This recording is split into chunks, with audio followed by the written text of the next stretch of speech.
Friedrich Nietzsche, seorang filsuf Jerman yang dikenal dengan pemikiran-pemikirannya yang radikal dan provokatif, memiliki pengaruh besar terhadap perkembangan filsafat modern, terutama melalui gagasannya tentang eksistensi, moralitas, dan individualitas. Salah satu gagasan utamanya adalah seruan untuk "jadilah dirimu sendiri". Gagasan Nietzsche tentang menjadi diri kita sendiri merupakan kritik terhadap kurangnya keterlibatan kritis dan kesadaran diri kita, serta ketidakmampuan kita untuk merenungkan hidup kita secara keseluruhan. Di balik ungkapan ini, terdapat filsafat yang mendalam tentang otentisitas, kehendak bebas, dan perjuangan manusia untuk melepaskan diri dari belenggu sosial, moral, dan dogma yang diwariskan. Ungkapan "jadilah dirimu sendiri" merupakan salah satu seruan paling terkenal dari Nietzsche yang muncul dalam karya-karyanya seperti Das Volk Zarathustra dan Ecce Homo. Pada pandangan pertama, ungkapan ini mungkin terlihat sederhana, hanya sebuah dorongan untuk mengenali dan menerima diri sendiri. Namun, bagi Nietzsche seruan ini memiliki makna yang jauh lebih dalam. Ini bukan hanya tentang menemukan atau memahami diri sendiri, tetapi tentang penciptaan diri melalui perjuangan, penderitaan, dan penegasan kehendak individu. Nietzsche percaya bahwa manusia tidak dilahirkan dengan identitas yang sudah tetap, tetapi mereka harus menciptakan identitas mereka melalui tindakan-tindakan mereka di dunia. Ini bertentangan dengan pandangan esensialis yang menganggap bahwa setiap individu memiliki sifat dasar yang tidak berubah. Menurut Nietzsche, kita tidak menemukan diri kita melalui refleksi atau kontemplasi pasif, melainkan dengan menghadapi tantangan hidup, melampaui batas-batas yang diberikan oleh masyarakat, dan menegaskan diri kita. Ini adalah seruan untuk mengambil alih kendali atas hidup kita dan menentukan nasib kita sendiri, bukan berdasarkan nilai-nilai yang diwariskan, tetapi berdasarkan kehendak kita sendiri. Nietzsche menekankan bahwa salah satu hambatan utama untuk menjadi diri sendiri adalah moralitas kawanan, yaitu kecenderungan manusia untuk mengikuti nilai-nilai yang diterima secara umum tanpa mempertanyakan atau menegaskan nilai mereka sendiri. Menurut Nietzsche, moralitas kawanan menekankan kesetaraan, kepatuhan, dan kenyamanan, sementara mengabaikan individualitas, kreativitas, dan perjuangan pribadi. Individu yang ingin menjadi diri sendiri harus melawan tekanan sosial untuk menyesuaikan diri dan menemukan jalan mereka sendiri. Ini membutuhkan keberanian karena melawan arus moralitas yang diterima secara umum seringkali membawa penderitaan dan isolasi. Namun, hanya dengan menolak moralitas kawanan seseorang dapat mencapai kebebasan eksistensial dan menciptakan nilai-nilai yang benar-benar otentik. Untuk menjadi diri sendiri, menurut Nietzsche, seseorang harus melepaskan diri dari belenggu moralitas kawanan ini dan mulai menciptakan nilai-nilai baru.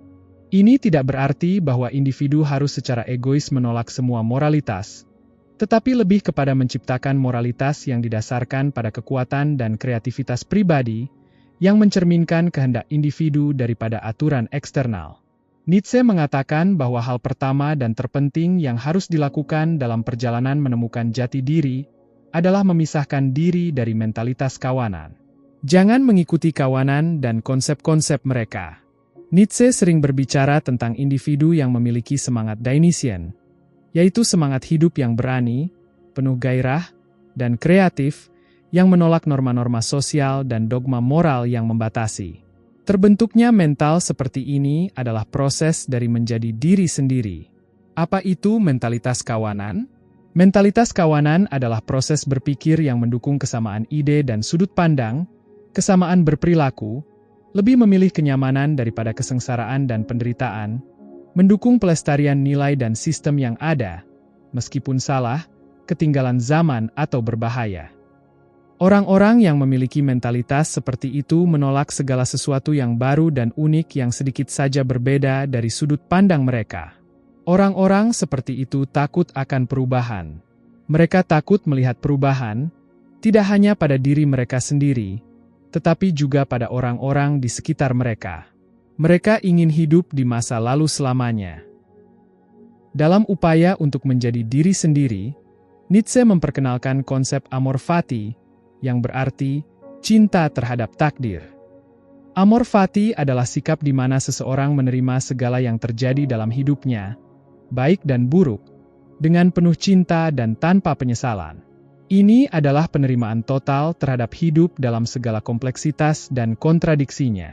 Bagi Nietzsche, amor fati adalah aspek penting dalam menjadi diri sendiri, karena seseorang hanya bisa mencapai otonomi sejati jika dia mampu menerima takdirnya dan melihatnya sebagai bagian dari proses penciptaan diri. Menjadi diri sendiri bukan berarti melarikan diri dari kenyataan hidup atau menolak penderitaan, tetapi sebaliknya, menerima hidup sebagaimana adanya dan menggunakannya sebagai bahan baku untuk membentuk diri yang lebih kuat dan autentik. Kita menyaksikan bersama, saat ini teknologi dan kemajuan yang tak terbayangkan sebelumnya telah membuat kebanyakan orang menjadi manja, lemah dan menjadi tidak terbiasa atau enggan menghadapi kesulitan. Kita tidak perlu bersusah payah untuk apapun. Mulai dari mudahnya berkomunikasi dan mengakses informasi dan ada aplikasi yang dapat mengantarkan makanan kepada kita. Kendaraan tersedia untuk membawa kita kemanapun tanpa membuat kita lelah. Kita tidak perlu bersusah payah untuk mencari dan mendapatkan barang-barang yang dulunya begitu sulit untuk didapatkan. Bukannya di sini menentang teknologi dan kemajuannya, tapi cobalah untuk berpikir dan bertindak lebih bijak dalam memanfaatkannya. Tanpa disadari, akibatnya, kita lupa bahwa penderitaan adalah bagian tak terpisahkan dari kehidupan. Jadi, setiap kali kehidupan membuat kita sedikit menderita, kita berpikir alam semesta sedang melawan kita dan semua orang bahagia kecuali kita. Kita semua ingin menjalani hari seperti raja atau ratu. Namun, kita ingin tidur nyenyak di malam hari seperti pekerja yang lelah. Bagaimana kita bisa mendapatkan keduanya? Itu sepertinya tidak akan mungkin terjadi. Tidur nyenyak adalah hadiah dari lelahnya sepanjang hari. Dengan amor fati, seseorang belajar untuk merangkul tantangan, penderitaan, dan ketidakpastian sebagai bagian integral dari kehidupan, alih-alih menghindarinya.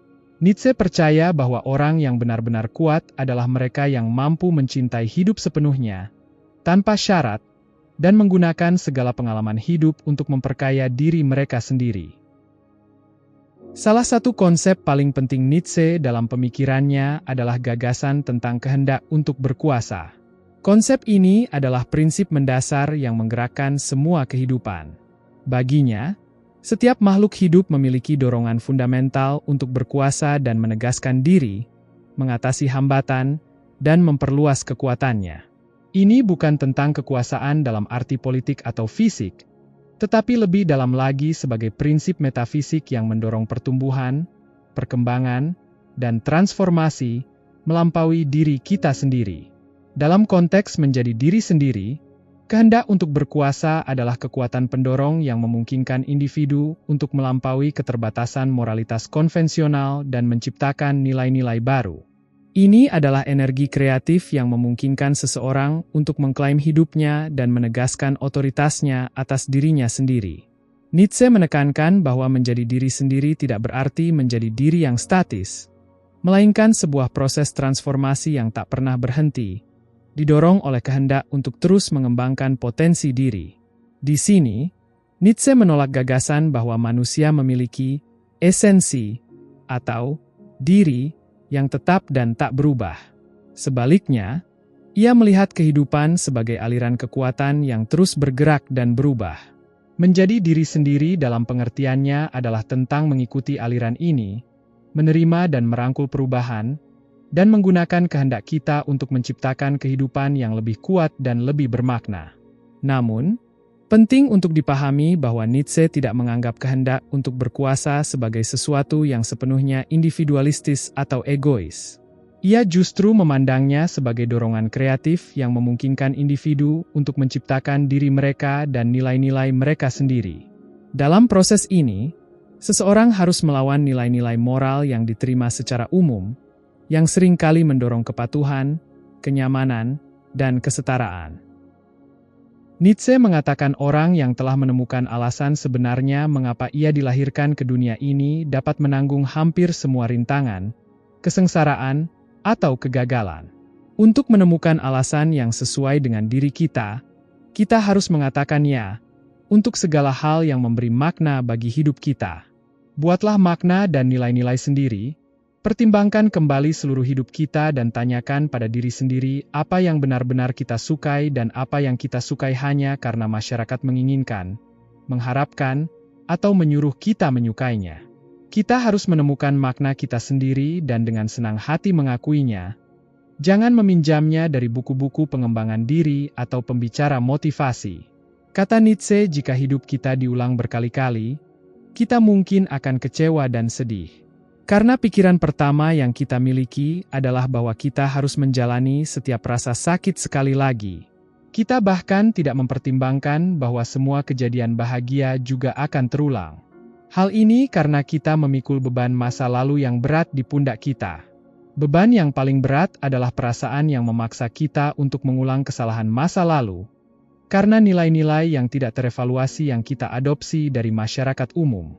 Termasuk semua peristiwa menyakitkan di masa lalu yang membuat kita menderita ketika kita mengulanginya terus-menerus dalam pikiran kita. Untuk mengangkat beban berat itu, kita perlu menciptakan nilai-nilai kita sendiri dalam hidup. Untuk menciptakan nilai-nilai tersebut, tanyakan saja pada diri kita sendiri, apa yang sedang kita lakukan. Dalam pekerjaan ini, dalam pendidikan, dalam hubungan, dalam persahabatan. Jujurlah pada diri kita sendiri dan jawab pertanyaan ini. Apakah yang kita lakukan benar-benar bermakna? Atau apakah kita hanya melakukan apa yang menurut masyarakat ini benar? Menurut Nietzsche, menjadi diri sendiri adalah proses dinamis yang melibatkan penghancuran dan penciptaan diri yang terus-menerus. Nietzsche sering menggambarkan individu yang menciptakan diri mereka sebagai seorang seniman, yang harus berani menghancurkan karya lama mereka untuk menciptakan sesuatu yang baru dan lebih baik. Proses ini melibatkan penolakan nilai-nilai lama, dogma, dan keyakinan yang menghambat pertumbuhan individu. Ini berarti bahwa menjadi diri sendiri bukanlah tujuan final, tetapi sebuah perjalanan tanpa henti. Nietzsche percaya bahwa kita harus terus menguji diri kita sendiri, melampaui batas-batas kita yang lama, dan siap untuk menciptakan identitas yang baru kapan saja. Hanya dengan demikian kita bisa benar-benar menjadi siapa diri kita, dalam arti yang paling dalam. Dalam pandangan Nietzsche, menjadi diri sendiri adalah proses yang dinamis, penuh dengan tantangan, penderitaan, dan transformasi. Namun, bagi mereka yang berani menempuh jalan ini, hasil akhirnya adalah kehidupan yang otentik, penuh dengan makna, dan sejati.